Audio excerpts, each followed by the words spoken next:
we haven't met yet, my name is Taylor Gibson. I'm the Women's Ministry Associate. And I have two friends here who are really excited to share their stories. So we have Margie Frank and Hannah Haymans. So we're going to do a Q&A time today just to kind of get to know them better, learn kind of about their lives, their families. So I'll be asking the questions and then we'll walk through it. So ladies, will y'all start off introducing yourselves? Tell us about your involvement in GABC, how long you've been here, your kids, anything else you want to share. Okay, so Hickson and I go with Hickson Frank, and we got here a year ago. This was actually the first women's event that I went to last year when Katie spoke and shared their story. So that was kind of my first. And we have a great photo of you and Hickson for these ladies to see. Yes, we do. Don't tell Hickson. My favorite part is the same haircut. Literally the same. I think his hair might have been longer than mine. I'm not sure. This was our first date. And so now Taylor and Debbie and Rachel told me what happens in life together stays in life together. So I'm trusting, he doesn't know. Minus us putting it on the internet. I grabbed that picture. So we met. I was 15 and I was a sophomore. He was a junior. And I was just really struck the fact that he was this high school guy. I mean, he was so cute and all the girls wanted to date him or whatever, but he walked so deeply with the Lord and he had this genuine faith, and he wasn't like a lot of the guys that I went to church with that were just kind of church boys and knew the answers, sit down. He'd be like, well, Margie, that's not in the Bible, or this is whatever. And he did not come from a family. I mean, they were went to church on holidays. That was a good year. And so when he came to Christ, it was really he started reading. And so I was so drawn to that in him. And he lost his dad when he was 13, just right about to turn 14. So it's kind of interesting. My dad kind of raised us both. And so it's funny, my dad's not with us anymore, but Hickson has so many of those traits that I loved about my dad. He just kind of picked up and does with us. So so that's very date number one. I don't think I talked at all literally. I was so nervous to be out with Hickson Because Frank. Hickson's a talker, because you were quiet. It's because he's actually the introvert, and I was just it's Hickson Frank, I went home and I was like, he's never going to ask me out again. I didn't say anything, So. Now, tell us about your family and your kids. And we have some pictures of that too. We do. We've got 3 kids. Sydney is 20. She just turned 29 yesterday. So Sydney's on the end, 29. She's a worship leader in South Austin. On the other side of Hickson is Sarah Claire. She just moved to Tyler. Yay! She works remotely. She worked at an office in downtown Austin, but they didn't bring her team back after the pandemic, so she just moved to Tyler.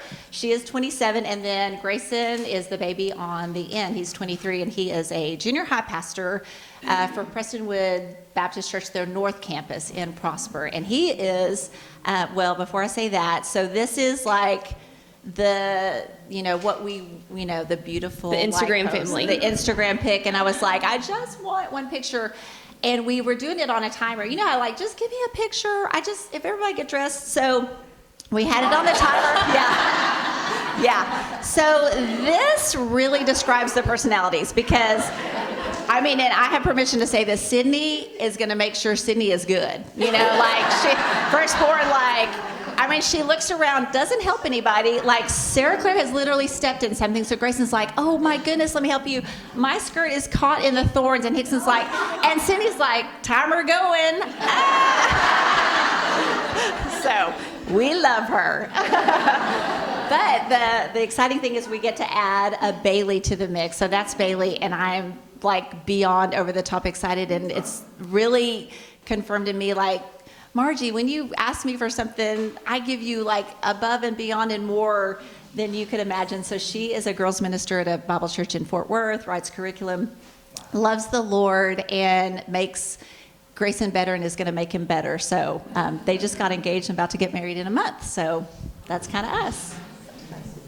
Okay, Hannah, tell us about you, how you got to Green Acres, your kids, all the things. Okay, we just moved to Green Acres back in June, and we came here from Orlando, and my husband Todd is the discipleship pastor.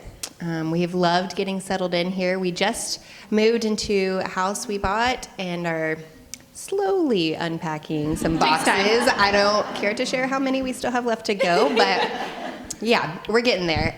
We have 3 kids. Smith and Emma are twins, and they're 3 years old. And we have a 19-month-old named Bo, and they keep us on our toes. They may or may not have a role in why those boxes aren't unpacked. I don't know. But Hard to say. yeah, they are so fun. And Todd and I met at Prestonwood. We've been married for 10 years. And Todd has told the story before how we met. He said, I was always hanging around at Prestonwood, and then, I said, I was not hanging around, I was serving. I was the director serving. of a class. I wasn't just so just to clarify, if you've heard that story, I was not just hanging around. Yes, so we've been married for 10 years, and parents for a little over 3, and loving life. So we have this cute picture of your kiddos on the porch right here. Precious. That was a wonderful day. That also was a wonderful day. Y'all will understand the meaning of this picture as we get a little more into her story. But Rachel, will you go to the last picture? That Okay, so it's time to explain this one. Hannah, will Okay. you tell us a little bit about the season of waiting that you found yourself in? Yes, Todd and I decided when we got married we wanted to wait about a year before we started for a family, and we literally waited in exactly 1 year. So naive of us, because you think you make plans and you hope that those plans come to fruition, but God's plans are different. And we actually battled infertility for a long time. After about a year of trying, we started seeing a doctor and got put on some meds. We had an ectopic pregnancy, which is, we got so excited because I was finally pregnant, and then to find out it was ectopic. I lost a tube, and for someone who had fertility issues, that was just detrimental. I was told I wouldn't be able to conceive on my own, and so we went the IVF route. That door continued to open for us, and we did that. We went through 5 embryo transfers. We had 2 failed, 2 worked, but we had miscarriages, and then our 5th one, we had our twins. So that picture up there, the day our twins were born, was just so many prayers answered in that one day. But from the time we started till the time we had our babies in our arms, it was 5 years and 10 months. Not that I was counting, but so many prayers that we prayed, so many prayers were prayed on our behalf, and we felt so loved during that time, but we had just so many questions as to why it was taking forever. But you know what? Once we had our babies and saw how perfect they were for us, if it took that extra time, then so be it, because it's so worth it. Yeah. Now, tell us a little bit about what that season of waiting was like for you.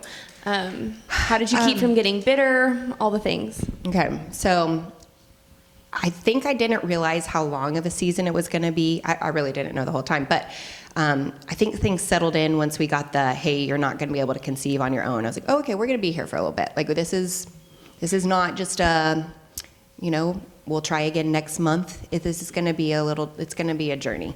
I decided then, and I had to make a conscious decision moving forward that I really didn't want to be bitter at the end of this. Whatever God had for me in this, I don't want to burn bridges along the way with friends who were having their families. And, my sister was pregnant during that time. I don't want those people who are close to me to feel like they can't be joyous around me, that I can't be happy for them, because I knew at some point, one way or the other, we were going to have a family, whether it was naturally or through adoption, or if God changed my heart to where I didn't want that, then in some way we were going to get through this. And I wanted to be joyful with those around me. It did not mean that I did not have my hard days. I very much, it's fresh on my mind, walking, praying, crying out to God around the block around my house. Why is this happening to me? There were hard days, but I had to make the conscious decision to not be bitter, because at some point this journey was going to end one way or the other, and I wanted to look back and have weathered it well. Yeah. Some of these women in the room might have struggled with infertility or be in that season, but for a lot of us, we know somebody who is. So what is something that you would have wanted or needed from a mother, a friend, a sister during that season? I think that for when I didn't know anybody who had gone through IVF. I had heard of some people who had struggled with infertility.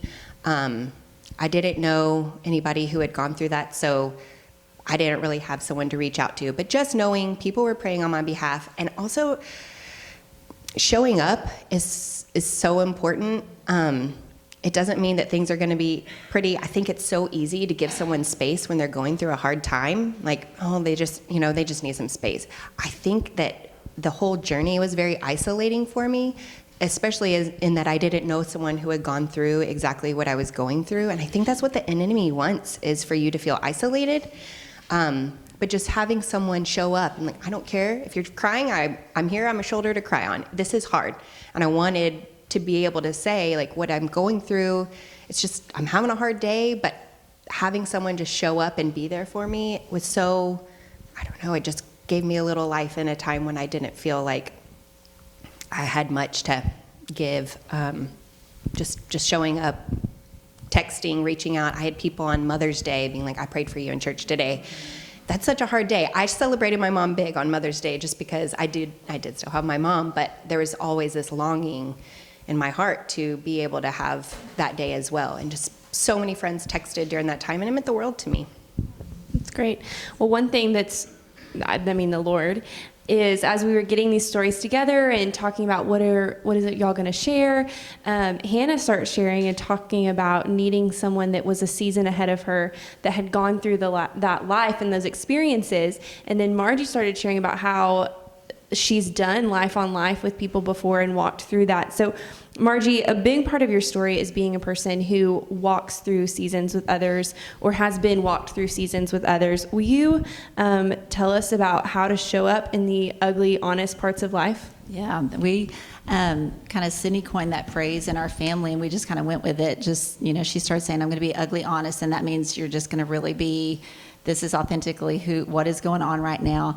And so God just kind of wove those opportunities throughout my life to go into the messy kind of parts of women's lives, and later on like college girls' lives, and walk with them. And so I just think too, if I can say really quick, I heard on a podcast the other day, this counselor took college students, paid them whatever, and hooked their brains up to a scan, and said, gave them little electric shocks that were enough to be painful and noticed in their brain, documented that.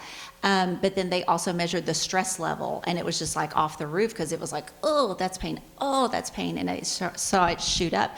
And then he had another college student come in and hold their hand. Same level of pain was registered on the brain, stress was down. Isn't that crazy? So somehow we were wired to be connected. God created us that way, sold us like who Margie is under the skin to Hannah or to another person to walk through. So the things that I think are just super like instrumental are just being available to be inconvenienced, because it's inconvenient. But Jesus was inconvenienced, and he was around people. So it's being willing. It never happens. Your paths are never going to cross at the right time where it's convenient to drop everything. But there are times you drop and you take a walk with them, or you just get into their lives. And so I think it's just that life on life for me was like when I had friends that did that with me, and I think that showed me how to do it with someone else too. So just being inconvenienced. I had a friend when we moved to Austin get on a plane and fly down, and all she really said was, she came in and Grayson was a junior. That's a hard time to move, and it's like we'd taken him from NFL football to like a football team. Was like, here's a juice box and we'll punch this play button, and the cheerleaders were like, it was like, what have you done to my life, Mom? And it was like, I don't know, it seemed like we're supposed to do this. And so she came in and like sensed that from him and us, and it was helping me paint. And all she said was, this is hard, Margie. What y'all are doing is hard. And honestly, it's just that being that skin, like, I'm going to be Jesus and sit with you. And tell you it's hard or whatever. And for me, I mean, it meant so much that I got in the bed that night and I was like, Hickson, Lisa said it's hard. This is hard what we're doing. And he was like, okay, you know. I was like, I don't know what that meant for me. But anyway, just being available to be inconvenienced. The other thing is just create a safe place for people to be broken and not to stay broken, but a safe place for them to come in and be broken. And that means that I'm going to be ugly honest in my life, and I'm going to be in a humble posture with that person, but I'm not going to act like I don't hurt. I'm not going to act like things aren't broken. You know, I feel pain. I have pain, but Jesus is so faithful through that pain. And I'm not going to pretend to struggle, that I don't struggle. I'm just going to struggle well with Christ. So stop the pretending. Create that safe place. And the other thing is, too, in creating that safe place, then you're going to know that I'm going to be the same with you the next time I see you. You're going to be the same with that woman the next time. That the relationship hasn't changed. It's still going to be, if you share, you're not getting kicked off the bus. You know, it's like God doesn't kick us off the bus because I mess up. He's like, no, you stay on. But you never live in fear of like, well, she's never going to ask me for a walk again because, you know, I was like Debbie Downer or whatever. No, you're like, the next time you're like, hey, when can we walk again? Hey, when can we grab coffee again or whatever? And I realized you can't do it with a ton because it does take time. But for some reason, God just brought these women along that were in seasons of waiting, or like, wow, I had a plan A and my husband just left me. And I mean, he's been having this 2-year relationship and I didn't know. It's like those moments too. Life hits us all. At some point, our life melts down in some respect. We have a kid that goes off and doesn't ever connect back home, whatever it is, whatever your thing is. So just that humble posture, ugly, honest. And when we create that safe place, then they know how to turn around and create that safe place for someone else. So it's really discipleship is what it is, you know. And then the last one is just a pointer to Jesus. Not the lab, got one more, but pointer to Jesus. Because I can't heal those places. I can't make those places right. I can't give the comfort. I can't give the peace. I can't give the joy. But he can. So it's, you know, reminding her he'll never leave you nor forsake you. He literally can't change his character. He doesn't have the ability. So it's just encouraging that way. So you sit with them. You know, you're inconvenienced and you sit with them and you let them be angry, you let them be sad, and you're like, this is really hard. I would be angry too. I don't know what I would do. And then you create that safe place. You know, you can share, this is safe. And then you have that relationship with them that now I'm going to push you a little bit out of your comfort zone. And I'm going to put truth to those places. And we're going to put scripture to those places that are achy and hurty. And like when I touch them, you go, oh, you flinch. Because that is love, is to point them back to Christ and give them the peace and the hope that he brings. So that life on life is just huge because in Matthew 28:19, where it says, go and make disciples, it's as you go, as you walk, as you grab your coffee, as you run to Target, as you it's the Lord just allowed these opportunities to do life on life. It's not, a one and done when you get into somebody's messy season. It's you walk them all the way to the other side, and then they come up, once they've encountered Christ, they don't smell like fire anymore, but they've walked through there's no smoke in their clothes, but yet they've walked through that. So sometimes it's hardest to be ministry and missional right around us because they know our mess ups too, and it's easier to go like way away and nobody knows me and I can be like do all the things and be that person and then come back here,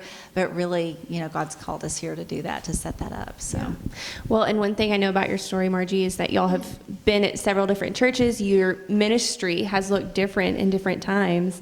So a question for both of you is, how do you wait well and be present with the people in front of you without wishing for the next season, the next thing, the next whatever God has for you? Oh, God. I did not always wait well. Just full transparency. But I think that Todd and I made a decision. We were gonna have some fun. Like, we were not just gonna have this whatever length of journey and just sit around and wait for it to happen, because that's not living a life well. So we traveled We did spontaneous little weekend trips and date nights, and we spoiled our niece and nephews. We just, we tried to make the most of the situation, make the most of what the hand that you've been dealt, while all the while still trying to take the steps that we knew we could take in trying to get to the destination that we wanted to get to.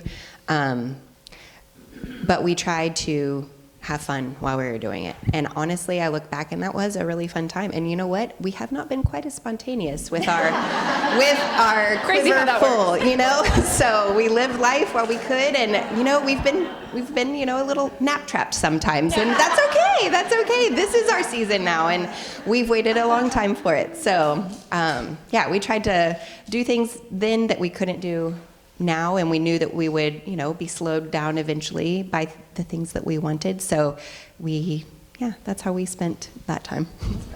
Nap trap. I think for me, that was the realization for me, is that just because I was in a season of waiting and it felt like things had been taken away from me, and I kept using the word, I've been benched. Hickson, I've been benched, like such a football player. I've been put on the bench. And he was like, no, you haven't.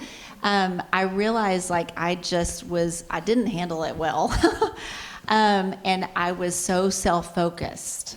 And the more I went in the word, the more I struggled with it. And we were actually just at it was a football meeting for the beginning of the school year for Grayson, and I was just lost and a little bit brokenhearted. And somebody stood up and said, hey, I don't know if anyone want to do this, but on the east side there's this coach, and he's a really strong believer, and he's taking these boys that don't have dads and put them on the football team and really raising them up and teaching them what it means to be a man of God and work with the Lord. But we have no team dinner. And I was like, no team dinner. I love football. I love the whole concept. I love doing the football team dinners, all this stuff. So it just so spoke with, and how sweet of God to give me. And I was like, I need to do that. And so my thing was, I had to look for someone else who needed something, who was hurting or lonely or isolated or was in need. And for me, it was good for me to give and serve and do something for someone else. And so, God just provided that. And then we did that. And then he was like, well, let's go down and do 5th and 6th grade. We need to teach them how to play football before they get here, so that I can take them and we can make them these awesome men. So we started taking 5th and 6th graders to practices, because they have no rides. Nobody's showing up to the football game. You take a football game, you stay, it's whatever. I eat that up, and I was like, again, okay, thank you, to give me something that I love anyway. And then as we walked and talked with them, we had that opportunity to share with them too. But for me, it was getting kind of eyes off of me, because the longer I stayed on that. So for me, it was serving someone else, finding somebody else that needed something. I love it. Now, if you watched our Instagram stories this week, you heard a teaser about this story. But Margie, tell us about the cookie thread that runs through your life. Okay, I have a thread of cookies. I love cookies, first of all. So who doesn't love a good cookie? But for me, just the background of my home is my grandmother made cookies. Then I saw my mom take those cookies and almost use those as a way to connect. And so my parents really did kind of talk about life on life discipleship. We took people into our home. And so during 2-a-days, this was back when there was busing, and you bus from one side to the other side. And they had 2-a-days. I don't even know if we have if we're allowed to have 2-a-day football practices anymore. Not my world. Anybody? No one's not. Everybody's like, I don't know. I grew up with all boys, so it was football 24/7. But they would do the first, I don't know if it's 6 a.m., and then they had to wait all, through the heat of the day until, I don't know, whatever time in the afternoon they could go back or whatever. So the house would just get inundated with these boys who they couldn't get back to their side of town, and they were, from all different walks of life. Then we were up at my mom. She was cranking out those cookies. She had the bowl of grapes, that they would devour, and every day she'd have to go back to so I kind of saw that. So when I was in high school and we did mission trips, we one day out of the trip had to I call it cold call people, knock on their door, share the gospel. My stomach's turning right now just talking about it. It was not, I was like, I'm tapping out. I'm going to have to tap out of this. And I was like, I cannot even tell you what that did to the inside of me. I was like, I really struggled then with, do I know Jesus? I struggled with, am I a believer? Because I don't want to knock on someone's door that I don't know. I want to share what he's done for me, but I don't want to, call him and be like, what? We were in a different state. It was not natural. And so I just really struggled with that. And then just with the cookies, it gave me to have something in my hand to go and share and give me that kind of foot in the door with someone. And so that was just kind of my go-to. And so as God took us to Austin, then, it was all through, it was cookies, like that was and we landed in Austin and a mile from UT in the middle of kind of a totally different world than we'd ever been in, with neighbors that looked and walked and were in relationships different than we were. And it was like, he was like, pull the cookies out. And he just had that thread from every city that we've lived in with the football boys or young couples next door. But in Austin, I saw him really just take it. And with the lesbian couple that lived behind us, that was my entrance into their lives. And then when her partner's dad died and she had to go to our church to the funeral, and it was like, that's super uncomfortable. And Hickson was like, I'll go sit with you. It's like, then we got to enter in, and it was all because, Cookies or the atheist next door that literally was not planning on telling us. They had chickens. My dog ate one of their chickens. I was like, it was terrible. I know. It was terrible. I came home, and she's a multi-poo. I thought multi-poos were supposed to be like, we had a Great Dane, and I was like, I thought it would have been that one, but I came home, and it was like all this barking, and I'm looking, and I was like, that looks really bad. Anyway, I was like, I called Hicks, and he was like, you got to call Joe. He's at UT. I was like, I don't want to call Joe at UT. But anyway, he came home, I was like, here's some cookies for your chicken. I don't know what to like.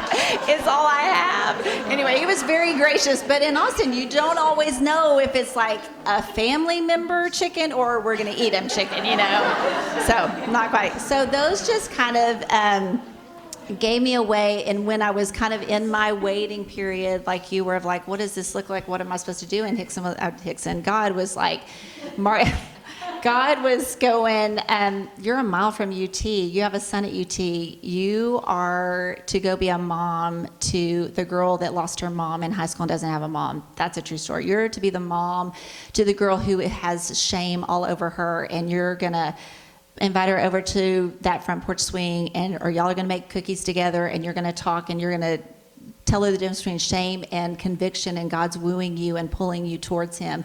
You're going to be, the mom to that girl that is homesick and is overwhelmed by life. And I was just like, how am I going to do that? And he was like, cookies. So I don't know why. And honestly, Grace and I were kind of like, you should sell these. And we took pictures of them, and we put little, greenery with them. And he was like taking all his college pictures, cool photographer, and like we were naming them or whatever. And it's like God said, maybe those cookies were not to be your side hustle, Margie, but they were meant to give you the boldness to step into these kids' lives. And I was like, we're not supposed to sell the cookies, Grayson. But thank you for the pictures. They look awesome. And so it just kind of, I don't know why the Lord was like, that's just your entrance. So that was my connection to girls. And that was my connection to women who were hurting, and then ended up, adult young life leaders that would come by the house and meet. And then they'd be like, what does parenting look like? All of that stuff. So just kind of morphed into it. So that's the cookies. I love it. Cookies make everything better, which is why we have pumpkin spice cookies today. So I'm a fan. So looking back on both of your seasons and different ways that the Lord has had you wait, would you change it? No, I wouldn't change anything.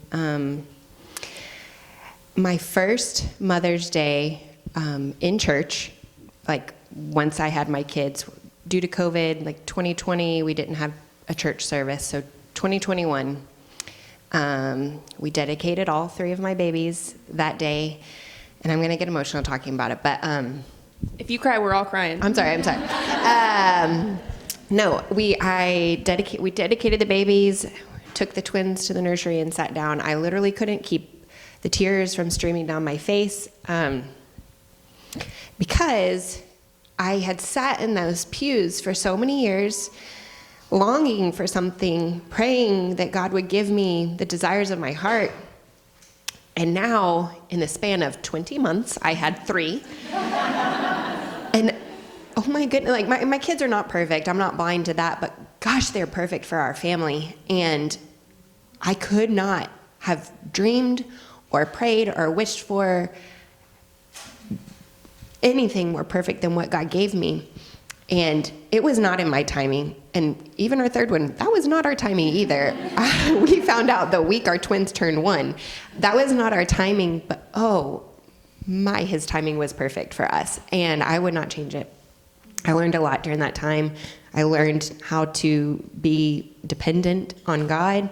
I clung to my husband when a lot of times infertility can drive a wedge. I learned how strong and capable I am of doing hard things with God by my side. And I learned how important it is to have prayer from those around me. And I just learned a lot. I wouldn't change a thing. I tried to change things. I think that when I first, was in my waiting season, I was like, I'm going to do all the things that worked last time, and I'm going to build this and make this. And God just kept door shut, would fail, wouldn't work or whatever. And I think sometimes too, what I sensed was I thought I was alone in that waiting season. And I was like, I feel like you need to pay attention because it feels like you're not paying attention. Are you paying attention? Because I need you to pay attention to this. I think he had his hand, but he was just quiet, waiting for me to just I got you. I'm not going to say anything, and then get still. And then when I started listening, and he was like, maybe this is your, to give you the boldness to step into these things. And I wouldn't change it. All that he did is, no, because what ended up happening because of those, it's really dumb because they're chocolate chip cookies. It's not dumb because God uses them, but he drew, we went from 18 to 150 college kids in the backyard worshiping. They'd come for the cookies, and then we'd have somebody share their story, of this is where God changed my life or whatever.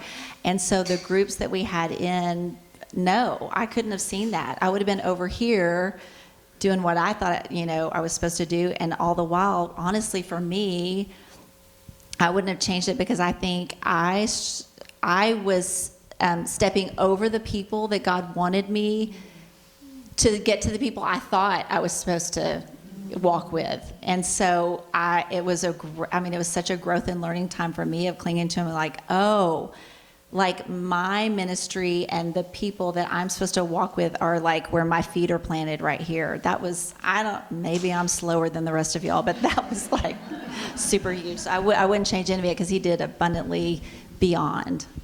I love it. What scripture did y'all cling to during these seasons? I have a lot.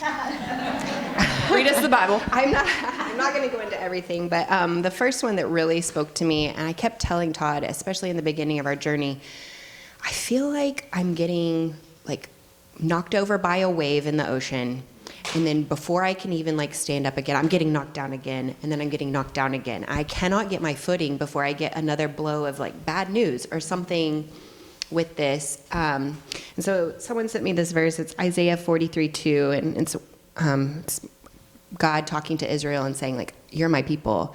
I've got you. It's when you pass through the waters, I'll be with you. And through the rivers, they shall not overwhelm you. When you walk through the fire, you shall not be burned, and the flame will not consume you. So he's not promising that there's not going to be a hard time. He's just saying that he's going to be with you through it. You're not going to be alone. And so much so, Todd would probably die if we got matching tattoos with a little wave on it. Not that I condone a tattoo, but if you ask me if I regret it, no, I do not.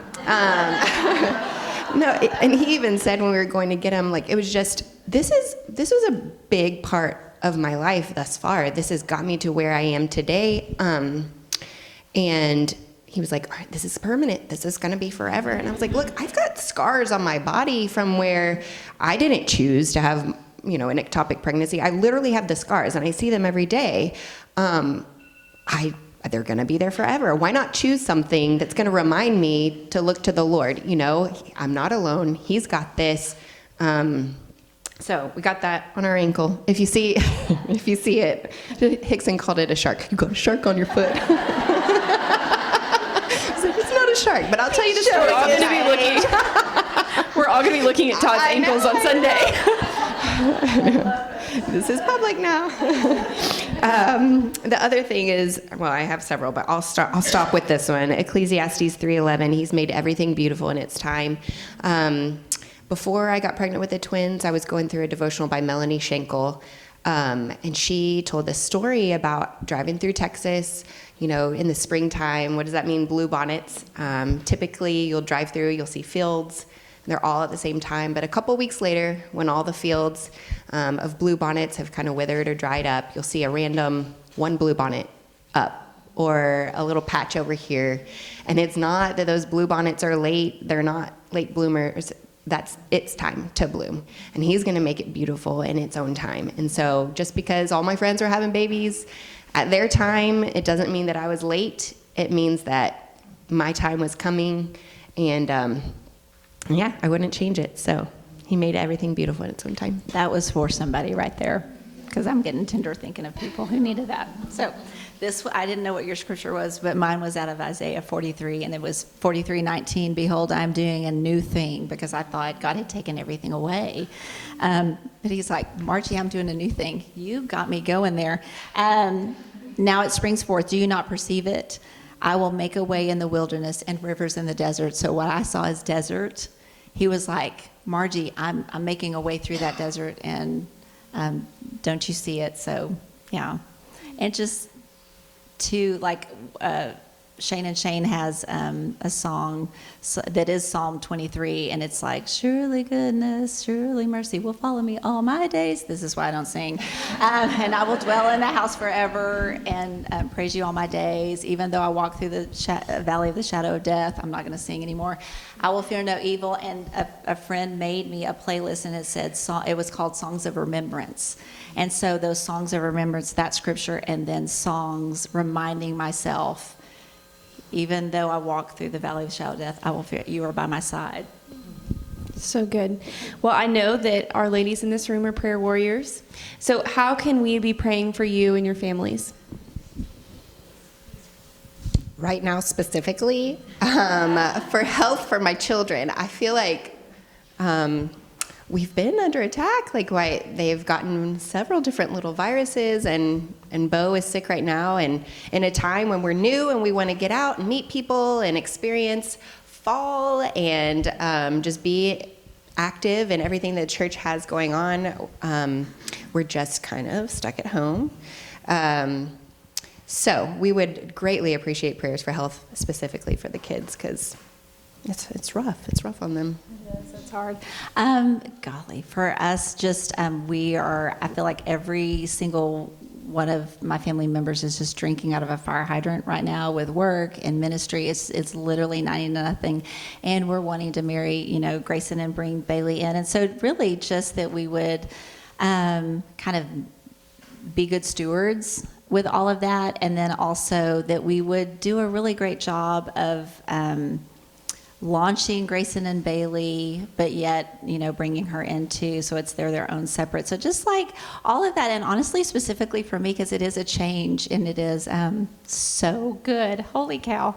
It's so, I could not, if I had written her up, there's no one I would rather, and y'all know this with a boy, it's a little bit different. You get to be their first girl, and that's really cool. And I tell a funny story about when we first met Bailey. After dinner, Grayson pulls his truck around. He's like, I've got something of yours in the truck. And I was like, I don't think I left anything. And she's sitting in the truck with him, and he hands me these flowers, which isn't unusual for Grayson because he's Hickson's son. They're very thoughtful guys. And I was like, oh my gosh, thank you so much. And I see a card stuck in it. I was like, it was like a paper, crumpled up and stuck in there. And I was like, I was walking to the truck, and I was like, why would he put a card? I opened up, he's like, thanks for being the first girl that ever sat with me, that ever talked to me, whatever. And I was like, immediately I start crying. I was like, these are breakup flowers. It's breaking up with me.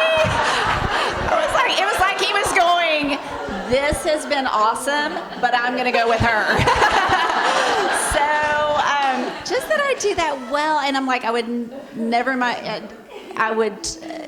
I don't even know how to word it, but there's no one I would rather step aside and give him to. So just prayers through all that we just walk that well. Okay, so we're going to go ahead and pray for them if you'll bow your heads. Dear Jesus, thank you for Margie and Hannah and their sweet families, God, and the blessing that they are to Green Acres and to Tyler and just the surrounding area. God, I pray for Hannah and her sick kiddos. Lord, I pray specifically for Bo that you would just bring healing to his body quickly. God, I pray that you would keep Emma and Smith from getting sick. And that you would just keep their house healthy and well. Give Todd and Hannah patience as they help their kids who are sick, give them understanding for what they need, and just be with them, Lord. God, I pray for Margie and Hickson and their family, God, that you would strengthen them, that they would be good stewards of what you've given them, Lord. We know that you've given them a lot of things, and a lot of that has to do with their dependence on you. And I pray that they would just remain dependent on you. I pray for Grayson and Bailey as they are about to launch out and get married, and pray that you would just help Bailey feel so welcomed into their family, that their marriage would be set on you and strengthened, and that you would just let it be a joy to Margie and the rest of their family, God. Thank you for their stories. Thank you for these women being here and just the opportunity that we have to love on them, Lord. It's in your name I pray. Amen. Amen. Would you show your appreciation to our sweet friends today? Absolutely. Listen, before I let you go, I want to just share a couple of things. I hope that you see how the Lord is at work in our church and through our staff and through their wives, and for them to be so transparent with you today has ministered to me, and I know that it has for you. What is interesting that's come up that is connected to all of this is twice a year I have in my home a ministry development day, and so I'd love for you or anybody that would like to be a part of that. And so in the spring we had a meeting, and it was a woman from every generation from 20 to 90 to figure out and talk about the challenges from each generation and how we're trying to navigate, and great things, great ideas came out of that, and women's ministry implemented a lot of that. Last week we had another meeting, and it was all women in their 20s and 30s, because that's been a hard generation to meet, and so we're trying to determine what are those needs and how do we meet. We're living in a post-COVID world. We've never done that before. We've never done post-ministry in a post-COVID world, and from that, what you saw displayed today came out of that meeting, really. We talked about being a resource person to one another. Like, how do we help one another? How can we be a person? How does someone who is struggling with infertility find someone who has struggled with infertility? It's usually not the lunchtime conversation we talk about. Or prison. How does someone whose son spent years in prison find someone whose son had spent time in prison? You don't talk about those things. So we talked about how do we help us to connect with one another. I love what Hannah said, just show up. I love what Margie said, we are wired for connection, but somehow we've got to help put that together. So I want you to know that there's a new initiative coming in women's ministry. We haven't named it yet. Y'all know me, so we're going to name it something. So it's going to have a name. We might ought to have a contest. Y'all need to give us good names. The person who has the best name gets cookies from Margie. That's what I think should happen, is getting cookies from Margie. It's going to be something along the lines of, as we meet together and we share, if you're willing to share your story of what has happened to you, you'll just fill out a quick little form. This is something that you've navigated in life, and you're willing to have a conversation. You're willing to have coffee and a conversation with another woman. You know, it's going to be more than like a friend, but like an essential friend. You know what I mean? Like more than just a friend, like an essential, like a sister. We've talked about in women's ministry how the Lord is developing a sisterhood. So that might be a part of it, or a part of the name as well. Please give that some thought. I remember very clearly the day that my daughter told me that she was miscarrying. She was in a different state, about 2,200 miles away from where I lived, and she was miscarrying that day. I had never experienced that, and immediately I thought, how do I help my daughter? How do I help her? She has struggled through infertility. She is now having a miscarriage. Who do I talk to about this? Like, I do women's ministry. She's like the most important woman in my world, and I cannot even help her. And who can I call? And I'm thinking, who can I call in her church? Who can help her? I never struggled with infertility. I've got a whole skill set of stuff I've struggled with, so we'll get to that. Infertility was not one of them. I got pregnant both times on the pill, to where I told my husband, do not walk in this bedroom. Do not walk in here. Get out. So anybody, like, I do not relate. I do not relate to that. I cannot help you. I'm going to pray for you, but you need to talk to somebody else. I've not been through that. But my daughter has. And so it is interesting how things come up in different generations. And so we want to begin to develop. And I didn't even realize this till we had this ministry development meeting in my home. Do you remember the fall friendship dinner? We're at the fall friendship dinner. I've heard so many conversations about one particular thing that Katie talked about. And she didn't talk about it very long. But it was this little 5-minute segment in her message about Mary and Elizabeth. Y'all remember? I have heard everybody shaking their head like, oh, am I the only one that missed that? I mean, I'm like, did I? No, I totally got that. But several have mentioned when she said that about Mary and Elizabeth, generations connecting with one another, when God sent Mary to Elizabeth. And I believe God is sending us to one another just to be there, just to be a presence and to sit with. So that's coming. We would love to know your thoughts, your ideas, and very soon I think it'll be on our website a little form if you're willing to have a conversation. You can just list, hey, I've been through cancer. Hey, I've walked through divorce. I've walked through infertility or prison or whatever it might be. I've lost a child. That you'll just list that. And we're going to begin to connect women together intentionally. And I think you're going to love that. I think it's what the Lord asked us to do. So thank you for being here today. We're excited about what's coming, not only women's ministry, but especially at our church. Hope you'll take an opportunity to share with one another. Hopefully you don't have to rush off or get right back to work, but that you can stay and visit and have a great conversation. Thanks again for being at Life Together. Thank y'all so much.